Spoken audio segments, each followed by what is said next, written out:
So ganito ako mag-tutorial. Tinuturuan kung paano mag-pruning, paano mag-abono, paano mag-spray. So,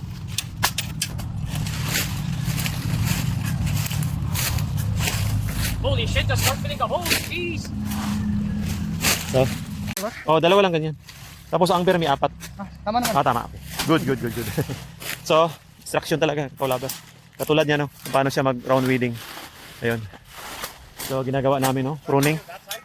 Inaayos ang farm by pruning. Hindi siya grafted kasi. Kaya nahirapan tayo. So, at least mag-graft ko sila. Tinuruan na sila mag-grafting. Lahat-lahat po na activity ng farm. So, ganyan po ako mag-kakao tutorial ni JM sa mga farm po. Ayan, no, nag-round weeding, yung labor.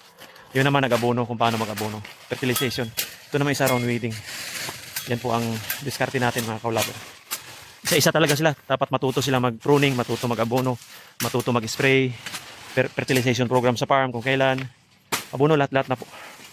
Climate study, soil study, crop management, lahat po tinuturo natin for 3 days. Kakao tutorial ni JM.